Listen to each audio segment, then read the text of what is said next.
we need a lot of permission usually to do something different. And the only person that can truly give ourselves permission is ourselves, but we look for it in other places, right? We want to see that maybe other people are doing that. Well, why can't I do that? What if I did that? What if it were for me? It's like those types of questions stimulate the subconscious and also the imagination, and then allowing yourself space to maybe imagine what it would feel like, another small question, to be in the environment you'd like, or to feel the way you'd prefer, or to maybe let go of that negative, whatever thing you say to yourself a lot. But it really starts with observing. We really have to be able to start with some kind of awareness before we jump into all of these questions, because we might not know what questions to ask. It all begins by understanding the mind. I want to be happy now. I don't care about the future. I want to be happy right now. You are not alone. You are never, ever, ever alone in this. It's helped my voice grow and given me freedom to be creative on my own. I'm Christina Barcy. Welcome to Be Bold, Begin, a podcast dedicated to you, the creative, the healer, and the innovator.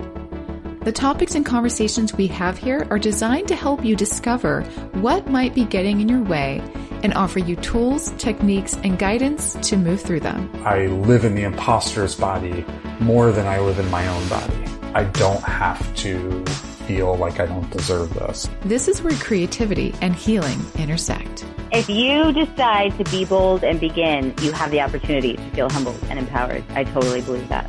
I'm a certified Kaizen Muse creativity coach, a certified Reiki energy healer, and an entrepreneur, artist, and presenter. I will share with you my experiences, my proven tools and techniques that helped me and my clients and loved ones shift and expand in the areas they most desired. This is a gentle and open space where you will hear how others are being bold to encourage you to begin your own journey or expand the one you're on. This is Be Bold Begin. I've spent a lot of my life trying to not acknowledge my humanness, trying to bury it, feeling lots of shame and guilt for having human experiences and for not showing up more perfectly. If this sounds relatable to you, you are definitely not alone. And it truly was creativity that has saved me time and time again from the trappings of these very unrealistic expectations. This is probably why I fell in love with the craft of acting. It's also why I love psychology and neuroscience. It's what becoming a creativity coach did for me. It's the reason I love the imperfect process of podcasting. And I'm now obsessed with creating lots of permission for everyone I meet or have an opportunity to communicate with, like you through this podcast, to be human, to be authentic, to be who you really are, to be. I had the privilege to be a guest on the Grow Forward Today podcast hosted by Paul Casey, and we explore the essence of being human through our creativity. Here's my conversation with Paul Casey on his podcast, Grow Forward Today.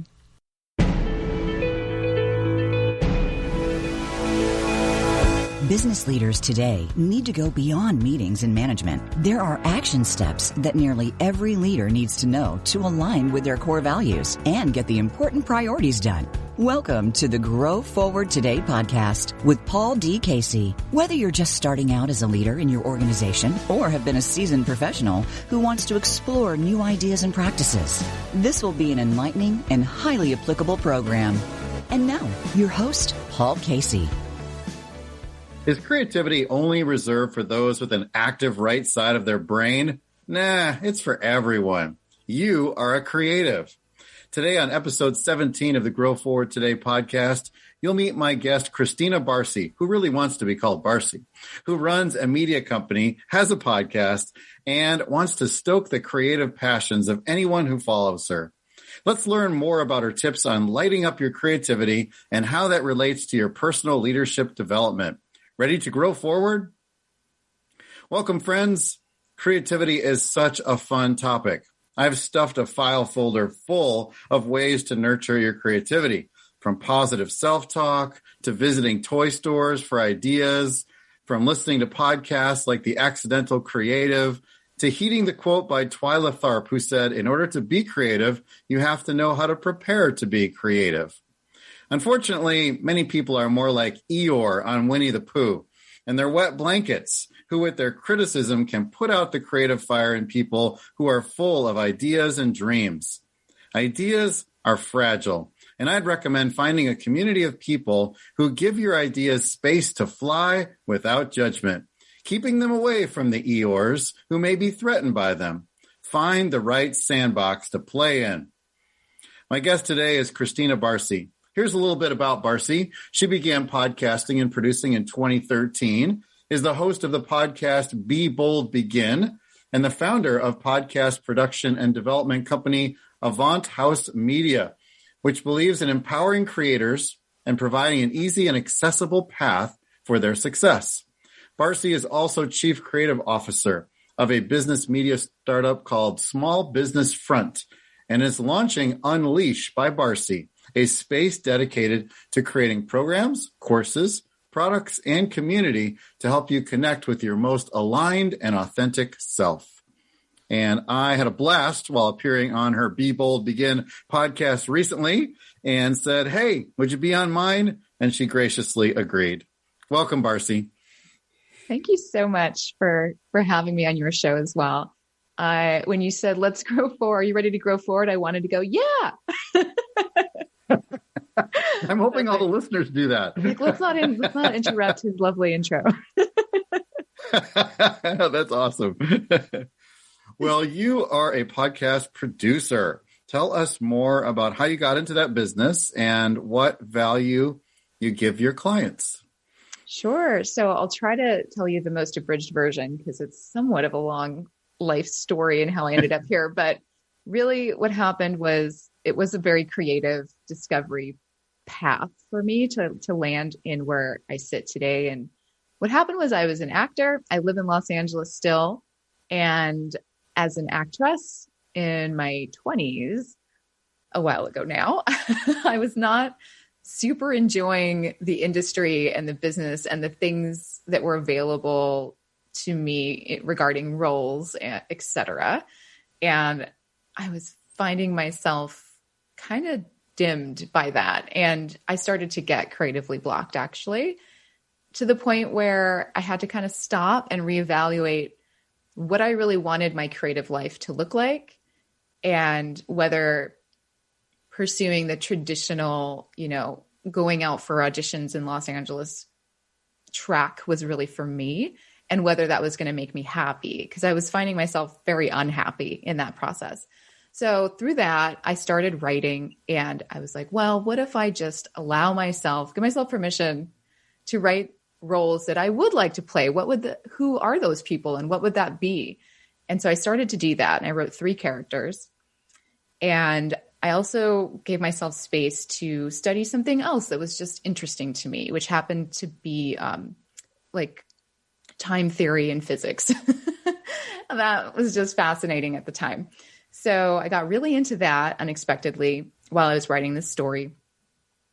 And it turned into a science fiction story because of those 2 parallel things. And I was bartending at the time and I met I had a regular that would come in on Mondays and he was the owner of this record shop in town. We would always have a conversation. He always brought in a book.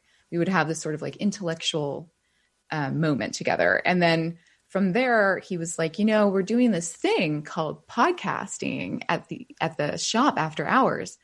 And I was like, oh, what's that? This is back in 2012. So he was like, oh, we kind of want to do some new like original stories. I was like, oh, I'm writing something. And he allowed me to join their group and play. And that's how my first podcast was created. So that's how I got into podcasting. And from there, I loved it so much that I produced a film about that experience, which is a documentary called Is Anyone Listening? Because that's how it feels. True. A podcast story. Yes, I love it. And then from there, I was like, I think I'm going to quit my job and just do this. And that's how I became a producer. I just kind of decided. Wow. Wow. That's a cool story.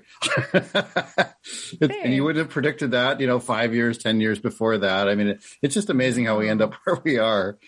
What's the story behind your business name?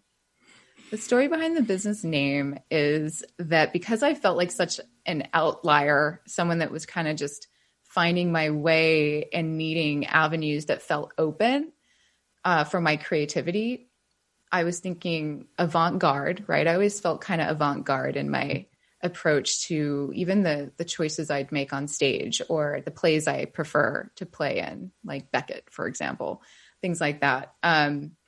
That just felt really authentic to me. And then house is spelled H-A-U-S. So that's like art house. Like I wanted there to be a connection to an artist, to that kind of like hearkening to the original space that like art happens in.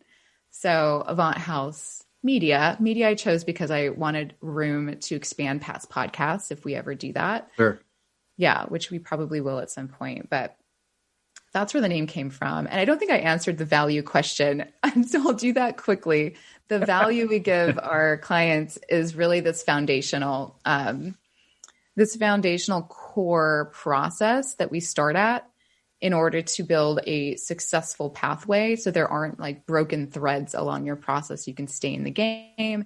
You know how to measure success. You understand what your goals look like and how everything fits together and works together, but also has a very open space for you to create from your most authentic voice. Okay. I think you're the first actor or actress that's been on this podcast. So isn't it great to be the first? Yes, always. Well, maybe sometimes. That's right. Right. Well, as a content creator and speaker, when you do workshops, what do you most enjoy writing and training about? What I've noticed, which now I can look back and observe and go, oh, I kind of write about and share along the same topic, which is, how to connect with yourself, how to align with that, how to tap into your authenticity. And I've packaged that in various ways and done workshop style presentations and have done, more presentational presentations with lots of room for questions, because I want there to still have a workshop moment where even the audience can talk to each other and help each other, which tends to happen. It's really awesome, actually, to go to a very industry related conference and have people, start helping each other in the audience. I'm not the expert on everything, but I can present a pathway for someone to better connect with themselves.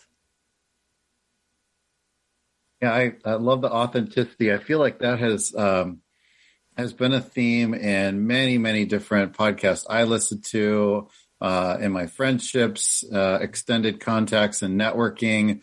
Why do you think authenticity is, I want to say the new rage. It's not really the new rage, but why is it getting now center stage more than, say, 20, 30 years ago? I think there are a few factors actually that play into this. One, I think our overexposure to accessible things that we can all jump onto, like social media platforms, for example, and podcasts are part of that in some way, because anyone can do it. There's no barrier at this point, at least. So through that experience of being able to basically like peer into someone's life very easily, and basically everyone, we're kind of doing that now. We're all voyeurs now in that way, and vice versa, where we're allowing people to do that into our lives. It's very hard to fake the real thing at that point. You can't really, it's very obvious when we start to see someone putting it on, if you will, or it just, and we know what that difference feels like on a very visceral level. And it's almost cringy when we can catch it. So I think that's part of it. And then the second thing I think is COVID, actually, like the experience we just had and are still having. There's an unveiling that I think a lot of people have done with their own lives and with each other when it comes to connection and relationships, whether that be with themselves, connection, relationship with themselves, and with others where we're asking questions in a way that we haven't before. And we're starting to wonder, like, what else? What am I actually doing? We're becoming more intentional. And I think when we do that, authenticity is paired with that. It has to follow, or it has to start there. And we begin to ask more questions of ourselves, which is, again, I think, a pathway to authenticity. So good. Yeah, we've all the Zoom calls during the pandemic and the cats walking across the screen and right. and people getting interrupted in their calls. And yeah, it just humanized us all. And of course, I miss so much being live with people, you know. I mean, not that they're not live across the screen, but yeah, in person with people. And so I just feel like those now, as I go to networking events and re-up friendships, that has become more authentic because it's like we crave it now. Right. There's, yes, I just went to a conference a couple of weeks ago and I'm getting the emails now, like we're all finding time to reconnect through the emails, and, you know, we're all giving each other that feedback of like, oh my gosh, you know, it's so good to have been able to talk about this with you in person for as long as we did. And these are partners that are transactional ultimately. Like, we don't necessarily need that human connection, or we wouldn't have thought to have that maybe previously, where now it's like the number one, that the humanness. So I think this like idea of tapping into creativity and who we are and everything really serves where we're at and what we need right now as people. Yeah, and your title is Creativity Coach. I so want that on my business card. I guess I could put it on there too. You could. You are a certified Kaizen Muse, if I'm saying it right. I know those two words. How do they go together? And what is your approach to coaching? Yeah, so it's Kaizen, which was actually, I'll tell you a very brief history of what Kaizen is. It was actually created during the Industrial Revolution in order to motivate the factory workers in the US. And Japan adopted that because they needed a lot of rebuilding after World War II, of course. And we, as a friendship offer, went over there to help with that because you know what happened there. But they adopted it and really mastered what Kaizen means. And it kind of belongs to them now. I think they may have even been the one that named it that. You might have to fact check me on that. I think you're right. You're right. Yeah. Yeah. So you may have heard of it in that context. But the simple definition is small steps to a bigger goal. And it builds confidence when we get to participate as an employee, right? Like a factory worker or someone creating something bigger than maybe their small task. So, but those small things really, really, really, really, really matter, especially when you're building cars or working in, aerospace or anything like that has huge impact as it gets put on the market. So it's a really great thing to use there. But the way it works in creativity is kind of the same. We need to feel inspired. We need to feel safe. We need to feel like we matter. We need confidence. We want to feel like we're a part of a process, a part of something collective. And we also often get blocked, and because we feel the opposite of a lot of those things I just listed.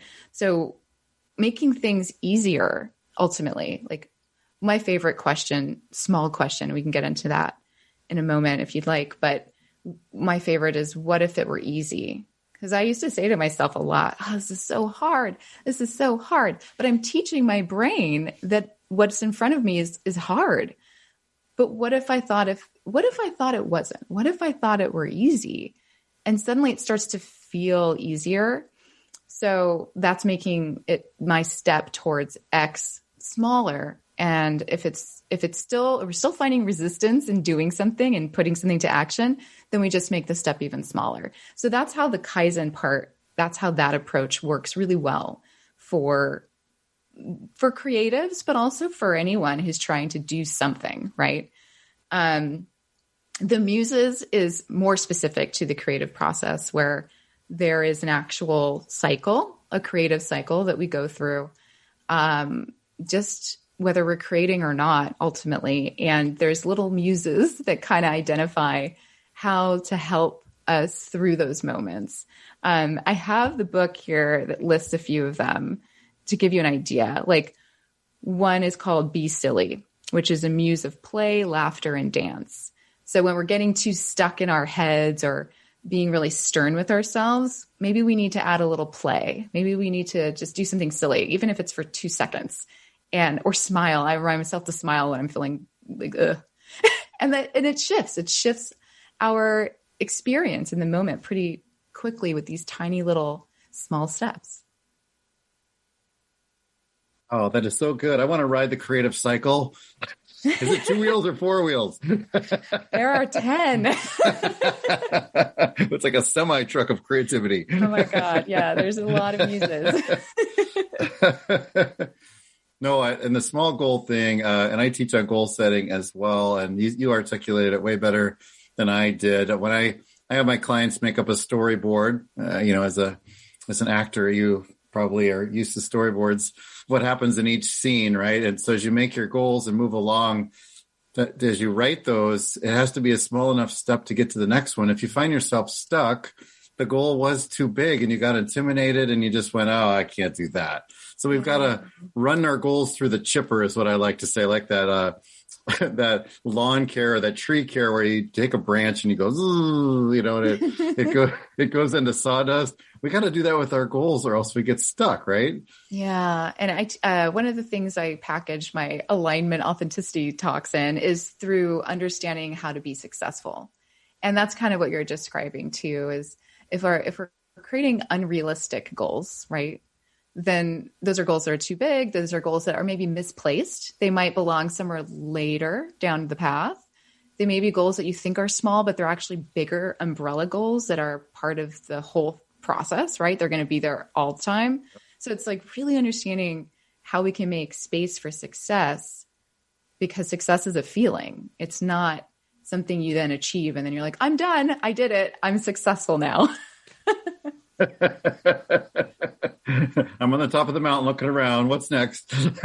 Yeah, because there's always a what next. You actually hit it on the nose with that. There's always a what next, which that's what goals are. Goals are the what next. The success is, am I enjoying my experience? Is this what I want to put out into the world? Does this match my why? Do I feel authentic? Am I happy?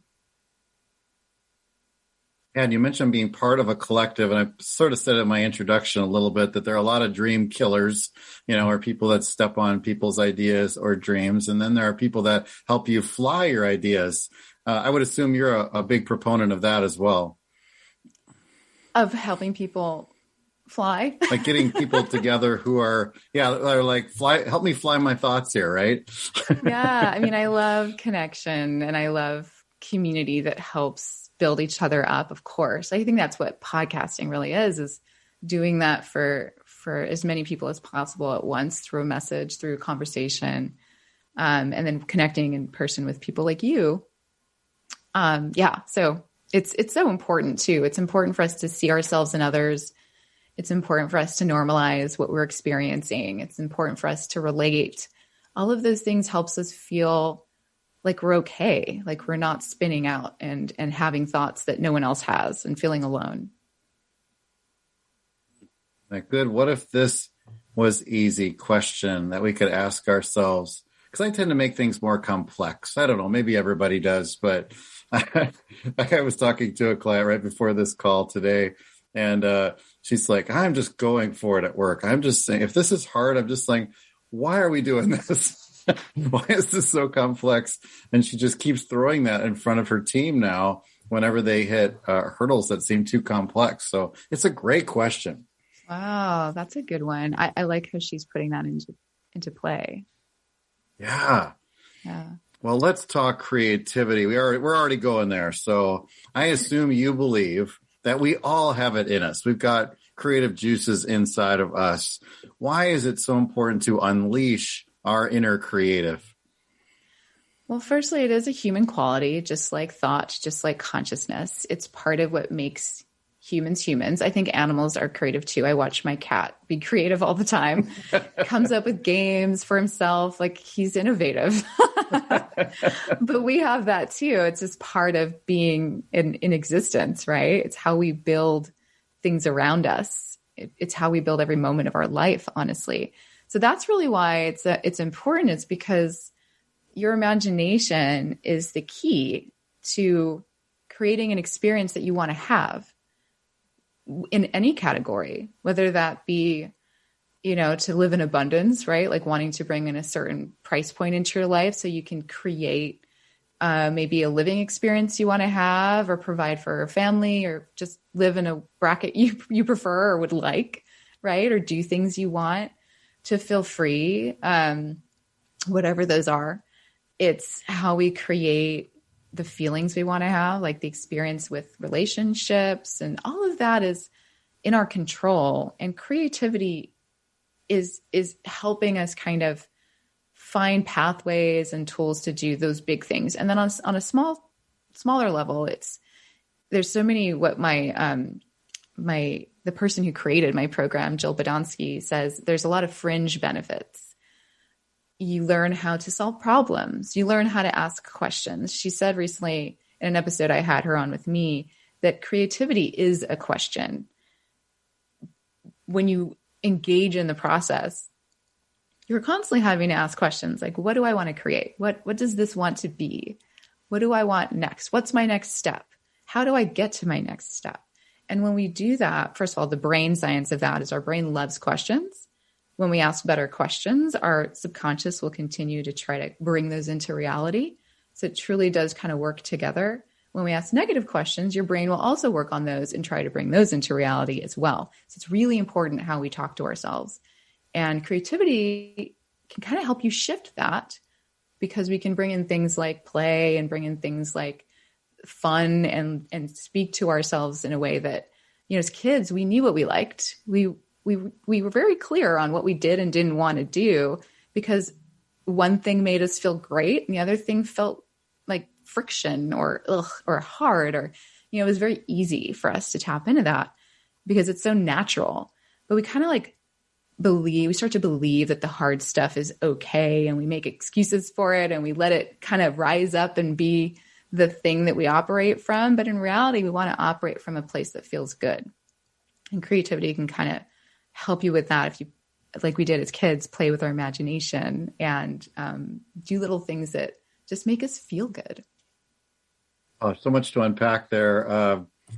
Well, just like your question, what if this was easy? If we keep asking ourselves a question, our brains try to resolve that. Another one probably could be, what do I really want? Like in whatever situation it is. And by asking yourself that question, you have to wrestle with it. Your brain is trying to solve it. That is so good. We've got to get more in the habit of asking ourselves questions, as well as those around us, our other creatives around us, to ask them questions too. And I think in life, the average human doesn't do that as often. Have you noticed that as well? Are people making more statements or just parroting what other people are saying more so than asking questions? I think so. I think we strive to be correct in ways, meaning we want to find the right answer. Mm-hmm. And oftentimes that comes through as, this is what you should do. And should doesn't really work for me. I don't think that really works for most creatives. And I don't believe that. I think that each individual has the right answer for themselves, and it's going to vary.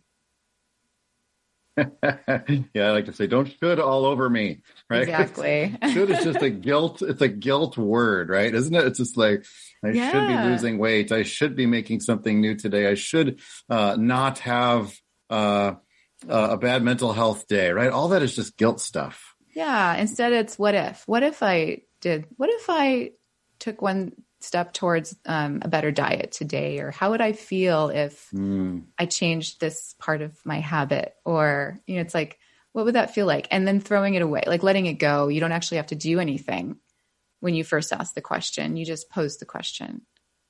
Oh, so good. Starting your sentences or questions with what if, or how would I, that's all creatives that I know use that kind of language when they go into brainstorming sessions. And it's just a great way to lead into it.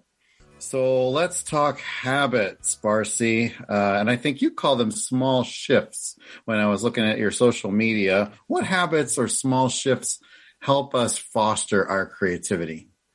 Yes. So habits can be small shifts. They're not necessarily the same thing in the way that I'm presenting it on my show or with my audience or on social media, which is closer to the small question conversation we just had. And those offer the small questions lead to the small shifts, but habits can be part of that, right? Okay. Yep. So like the example I gave earlier, what small thing can I do to, whatever the thing is you're trying to do to accomplish whatever. Sometimes it's just, I don't feel good. How do I feel better? Like, what can I do? What do I like? What would it feel like to give myself a break? What would it feel like to take 5 minutes to color? Or what would it feel like to go outside first at the beginning of my day rather than jumping right into emails? Or what if it was okay for me to something? So we need a lot of permission usually to do something different. And the only person that can truly give ourselves permission is ourselves, but we look for it in other places, right? We want to see that maybe other people are doing that. Well, why can't I do that? What if I did that? What if it were for me? It's like those types of questions stimulate the subconscious and also the imagination, and then allowing yourself space to maybe imagine what it would feel like, another small question, to be in the environment you'd like, or to feel the way you'd prefer, or to maybe let go of that negative, whatever thing you say to yourself a lot. But it really starts with observing. We really have to be able to start with some kind of awareness before we jump into all of these questions, because we might not know what questions to ask. So one easy way to do that is to spend a day or two observing your thoughts, and just like a third person observation, allowing yourself to just do the normal things you do, think the way you normally think, but just observe the things you say to yourself in your mind, how you think about the things that you do in your day, and maybe journaling about it if you have the time to do that, and then seeing what comes out of that, but allowing yourself to not judge yourself through it. And that's the real trick, is it's okay. Whatever thoughts you're having are fine. They are what they are. You don't have to do anything about it at this point, but really giving yourself a picture of how you're treating yourself. And that can really be massive in terms of epiphany and leading to more shifts. That's true mindfulness, right? When you observe without judging. Yeah. Mm-hmm. Yeah, it's definitely there's a lot of mindfulness in this practice too. Mm-hmm. Oh, the whole permission giving thing. Wow. We could bring in some psychologists with us on this one. That could be the whole episode. But yeah, man, when you said we look for it in all different kinds of places, but we're the only ones that can grant it. Can you go a little bit deeper? Like, how did we get in that rut? Probably as children, we're told what to do for most of our lives, and we are waiting for permission. So I think it starts there. I think as humans, we really begin, learning about the world through the environment that's supporting it. Whoever's in that environment, or not, right? So I do think it starts there. And I think as adults, we sometimes didn't take the time to shift out of that childhood experience of, oh, wait a minute, I'm the adult now. I get to, parent myself ultimately, rather than waiting for some other, whatever parent we've chosen for ourselves as adults, whether it's a boss or, a partner, or sometimes even a friendship, or whatever those things are. We kind of have to look at our interpersonal relationships and how we've assigned roles and, how we view ourselves in that. And I do think it kind of starts there. I'm not a psychologist. I want to say that. So this is just stuff from my own experience and observation and books I've read and teachings. So. Absolutely. Yeah, nor am I. But I can connect with what you've said. I remember going through a breakup in a relationship where we were crunched for money. And then when that relationship was over, it was like, I could buy myself a coat. And it was a weird feeling. I think it's exactly saying what you said. Like, I had to give myself permission to buy a coat, because in that relationship, it was all penny pinching, and there was no, I couldn't do anything for myself that would make me feel good, as far as a purchase. And so I remember that was like a monumental day. Like, I could just go out and buy it. And I felt so good. It was just a coat. But it wasn't. It was so much bigger than that. That was a breakthrough. That was a shift. Yeah. Yeah. And I also know leaders that I coach who they just go for it. They give themselves permission automatically to try new things, pilot, challenge the budget that has been set by the organization for their department. And 9 times out of 10, they actually get it, because they have given themselves permission, while there are others that I coach who are always waiting for permission. And oftentimes the answer comes back no, and they go, oh well, that would have been cool to do, but now we're going to have to do it. And I could tell the difference in those two mindsets. Do you find that that's a confidence issue as well? Yes, I do. I do. Yeah, I think so. And we all need another good shot of confidence, I think. Yeah, it's believing. It's believing. It's believing in ourselves. It's being brave enough to believe that the unknown doesn't need to be controlled. It's just the action steps that we can control, and that if things don't go our way, that doesn't mean failure. It just is another opportunity to innovate, right? And be creative. But it takes a lot of courage and confidence to trust that process. Yeah. So just backing up what you said, the action steps are what we can control. We can't control usually the circumstances, but we can control the action steps. Right. Good stuff. Well, how about some more creativity boosters? Yeah, that's a real general I know. You can say anything. I really do think it goes back to giving yourself space to be aware, to observe, to give yourself permission, and starting there and asking yourself, what do I want? What do I want to feel like? I think feeling we discount in this society quite a bit. We're starting to change that, but that's what authenticity is connected to. That's what alignment is. You can't get to those things unless you connect to your feelings in a way that you validate your feelings. So being willing to acknowledge yourself in these ways. And there's lots of small tools you can do. Actually, my whole first season of my podcast goes through a lot of these tools of things you can do. I'm trying to think of one that was fun. Here's a fun one.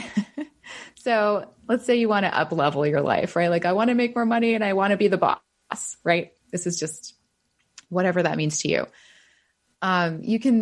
You can decide to ask yourself, well, what does that person do? Like, what do they do during their day? What do they wear? How do they show up? What does that feel like? And then dressing up like them, like playing, like what would they wear? Maybe I go buy myself a coat like you did. And they would go shopping and they wouldn't mind. They wouldn't think about it. They would just do it. Or, and then just doing one of those things. And maybe that's out of character for you to just do something and not think about it.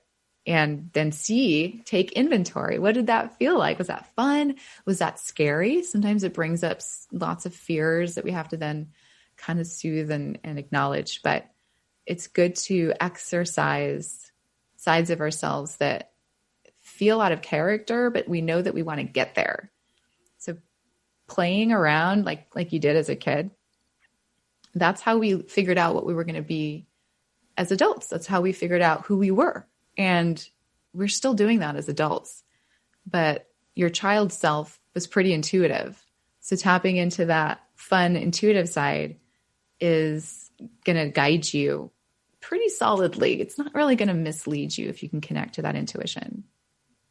Yeah, there's a book I enjoyed by Seth Godin called Poke the Box. I don't know if you've read that one, but he said, as children, we walk up to little toys and we just start touching them, and then they light up, or like a Jack in the Box pops out, or, we move it around and we shake it. And as children, we do that. As adults, we don't do that. We don't poke the box to see what it does. And I feel like the message you're proclaiming to us today is, put yourself in some maybe seemingly uncomfortable situations, even though they're exciting, and see what happens. See how you feel as a result of that. Do I want to repeat that? Or, okay, that was a little bit pushing it, but now I sort of know that there's a new world out there for me to explore. Yeah. And from a business side of things, I know you work with a lot of entrepreneurs and businesses. Sometimes I take meetings with ideas I have and just explore what going down that path would look like, and having as many, deep conversations with another partner. And then I see, is this what I really want? And most of the time it's not, because 90% of the things in the world aren't for you. That's overwhelming, right? If I did every idea in my head, it would be way too much. But it'll show me in a faster way by exploring it fully in these ways, that whether I want it or I don't want it. And most of them I'm going to say no to, but that's a good exercise to it's okay to explore. It's also good for me to be okay with feeling like I disappointed someone by saying no, because it's an issue I got to work through. For me personally, that's one of my things is I want everyone to be happy all the time. I want to say yes to everything. But boundaries are really important. Honoring myself is more important. So, and honoring my team ultimately too. I have to think for all of us now, and the choices I make really influence that. So, but they also deserve my innovation. They also deserve me thinking up new roles for them and finding ways for us all to maximize our income. And, so if I'm not doing that, who's doing that for them? Your team deserves your innovation. Oh, there's a tweetable moment. Love it. Love it. Love it. Love it. Yes, I'm Paul, and I'm a recovering pleaser as well. Hi, Paul. Yeah. Okay. Yes. Hi, Paul. We're in a circle now. And welcome. Yes, okay. Thank you. Thank you. Yes, boundaries. Okay, that's another podcast, though. That's another podcast. Oh my God, so many things yes. you can pull. Yeah. Okay. How about if you have a creative block, which we all do? What should you do if you just, I need some ideas. I got nothing. Yeah. I mean, it really goes back to these small questions. I know that's not to hit that over the head too many times, but if I were coaching you, for example, if I were your coach and you were like, I don't know why I'm not getting started. I want to do the thing, this is very common, by the way. I want to do it, but I'm not doing it. That's a block, right? So I would just start asking you questions. Why do you think that is? It's kind of annoying maybe at first. Sure. Why do you think you don't want to do it? What's coming up for you? It's kind of like maybe what a psychologist might do if they're interactive with you. Yeah. Not all of them are. And then it's what does that bring up for you? What does that feel like? What have you done in the past? Has this happened before? What have you done in the past? And that one usually kind of goes, oh, I have gotten through this before. This is what I did. And it's a reminder to be like, yeah, you already know how to do this. So you have that tool. And that's usually a very eye-opening moment of oh yeah, I have gotten through this before and I do have the power to do it again. And then it's what's one small step you can take today, as in right now. If I were on a call, I'd usually be like, okay, what else until it's something that we can do together. And we'll be like, okay, why don't you go write that email right now? Or why don't you go pull out your paint set and just put it somewhere that's accessible for you? And that's something they can do in the moment while we're talking. So it's that Kaizen comes in, right? Making it smaller and smaller. And we also would kind of spend time honing in on what their usual behavior is, whether it's, perfectionism or feeling overwhelmed by it all, which is where small steps become very useful. Procrastination, negative self-talk. Maybe they're just really good at beating themselves up. Often it's a combination of a few things like that. And kind of offering exercises that I usually come up with in the moment. So those are where I get to be creative too. And it's like, well, do you like to draw? Do you like to write? Okay, cool. Like, why don't you X, draw yourself doing it? Or fear. A fun one for fear is to draw what fear, like personify it. What does the fear look like? And it suddenly makes it silly and smaller and kind of dumb. You're like, oh, like who cares? Like, and then you like name him and become friends, right? Like you're now friends with your fear, and you let them know that you're in control. They get to hang out if they want. Like that's cool, but you're going to be the one kind of making the decisions and having this like fun conversation with your new friend fear. Friend in quotes. Yeah, but there's ways to be grateful for that too, because your fear is there for a reason. It is. Like it's useful. If it were gone, we would be dead. Right. We would have a much more difficult life, actually. So it's there to serve you. So finding space for gratitude and acknowledgement of the things that you are doing to try to protect yourself. That's actually a really beautiful entry point to walk through first is I love using gratitude. Absolutely. Oh, wow. I got to come up with a funny name for my fear. There's my homework assignment. No, but I really liked it reminds me as a coach, I've had a couple clients that when we've talked about an action step that they're going to take, they literally pull out their phone, like I'm going to start that email thread right now, or I'm going to text the person I need to have the difficult conversation with right now. And I really like that now element of pursuing a goal with the babyest step that you can get to get there. That really reminds me to do that more in my coaching. So thank you for that reminder. Yeah, of course. And you just mentioned gratitude. I know a while back you encouraged your social media followers to join you in a 30-day gratitude challenge. What was that about? What did you hope all the participants would achieve through that 30 days?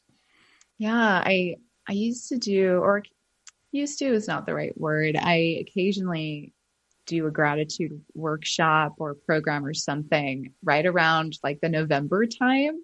It's the end of the year-ish, and we're kind of like carrying all the things of the year with us. And it's a good moment to kind of pause and acknowledge and find space for what we want the next chapter to look like.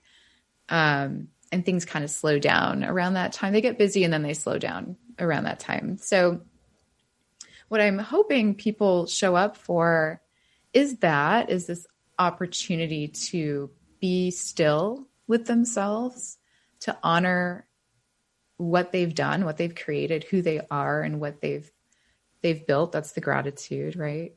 Gratitude is a great way to bring in presence. It's how we can be in the moment when we're grateful for the things that exist, that we've brought into existence, by the way. You can't be worrying about the future or beating yourself up about the past because you're busy thinking about the moment. Right. And there's something about that practice alone that is so valuable, and it doesn't have to be a big deal. It can be a couple of moments where it's mindfulness, right? Where you look around and kind of take inventory a little bit, or, so I did it through the podcast. We utilized small questions. We kind of presented them. They're really short. They're like maybe 3 to 7 minutes long in terms of episode length. And it's like a guided meditation where I bring up a question and I explore the many ways you can kind of put that question into play, or it's basically like a series of questions is the way it sounds, but focusing on one theme. And then I would send in an email to kind of help further the focus of what you might get out of that experience. And it was just something to kind of help people be in a space with themselves, maybe have a shift, or just open up to what a shift might feel like and what they might want next. And it's a inner relationship development moment too. So and that they're supported, that there's a guide, that I can guide them through that in a way that is non-invasive and at their leisure, because it's a podcast. They can go listen whenever they want. So yeah, it's fun. Yeah, and I really believe gratitude leads to joy, and I think it's for those reasons of you can't be beating yourself up at the same time of expressing gratitude. So those two thoughts can't exist in the same brain at any time. Yeah. Well, your podcast is called Be Bold, Begin. I really enjoy being on it. So how did you name your show? I'm big on asking about how you named things today. I don't know why. And then what are your hopes for listeners through your podcast? Yeah. So be bold and begin is basically what I'm trying to tell you to do. It's like, do what you want. You deserve to do what you want in this life. You deserve to begin whatever it is that you need. You deserve to have it. You deserve to begin the process, whatever that looks like. You deserve to change the process, begin something new, whatever it is that you want to get to. We all deserve to have it. There's no reason not to, unless it's not good for you, right? If there's, it's really getting clear on what will make you feel, elevated from where you are in this moment, or sticking with something that you love that you maybe are getting distracted from, whatever that is. So it's about getting out of our own way and getting started. And I love foundational work. So getting all that foundation, the connection with ourselves, understanding the difference between our intuition and our monkey brain, or however we like to refer to it. That's what I want for people. And then, be bold. It kind of takes audaciousness. It kind of takes getting out of our comfort zone, or being uncomfortable, or being okay with being uncomfortable. And that is boldness, right? So that's kind of where that came from. Getting out of our own way requires us to be in action and be bold and begin. Yeah. And then what I hope people get out of the show is an opportunity to see themselves in the guests, to relate, to normalize how they might be feeling, just to hear, maybe their story being told, but they're trying to do something similar as someone else that they hear, and to walk away with tools so that they feel equipped when they begin that journey or explore and expand the one that they're on. That word equipped. It's in my own personal mission statement. And so we're on that same path together, trying to be guides. And I hope you all listeners will also subscribe to Barcy's Be Bold, Begin podcast. I think you'll really enjoy it. Well, last two questions for you. What do you want to promote for our listeners' personal leadership development? And then how can our GFT listeners best contact you? Well, my Unleashed group community is not unleashed quite yet, but that is where, I would love for you to find me there. So hopefully I'll have a link for you soon. But before that, I have a fun quiz. It's a brand vibe quiz, which I'm hoping I can just share a link with you in the show notes for that. Because it's a lot. My Avant House Media is kind of hard to spell. And that just gives you kind of it's a 45-second thing you can do. And it's a really fun way to connect with where you're at in your connection with your, whatever you're doing, business, creative project, purpose, whatever. And it'll give you a score and advice on where you might improve. That's free. And you can find me on Instagram at @thebarcy. And feel free to email me. I have my website, avanthousemedia.com. What else? Twitter @cbarcy1. LinkedIn, which you already mentioned. Yeah, all the places. You're everywhere. Well, thanks again for being a guest on the show. It was really fun to chat with you today, and keep growing forward. Thank you. It was wonderful. I have some takeaways from Barcy today. Maybe you had some of the same ones. A lot of good stuff. I really enjoyed the question, what if this was easy? And then trying to find that Kaizen small step to that bigger goal so you don't get overwhelmed and you actually put something in play. Another one is creativity is how we build every moment of our life and how we set up our experiences we want And creativity helps us find pathways to our goals. That's just a great reframe of that word, creativity. Also, we got to grant ourselves permission. Yes, we don't have to wait on somebody else. We can do that. We can be bold and begin. And if you're a leader, your team deserves your innovation. Ooh, that was so good. The GFT podcast is all about putting the practical tips from my guests into action for your own personal leadership development.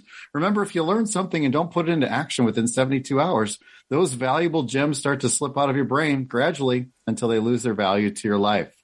If you're looking for a coach for your leadership team at work to improve communication and stay intentional in pursuit of team goals, you can do it through Zoom.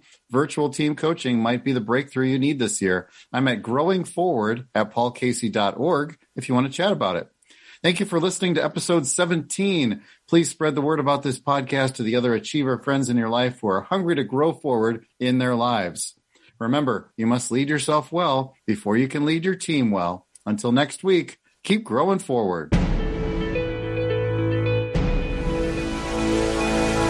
Thank you for tuning in for this episode of Grow Forward Today. Remember to visit Paul's website for more tools that you can use at growingforwardservices.net. Join us again for another edition very soon on the Voice America Business Channel.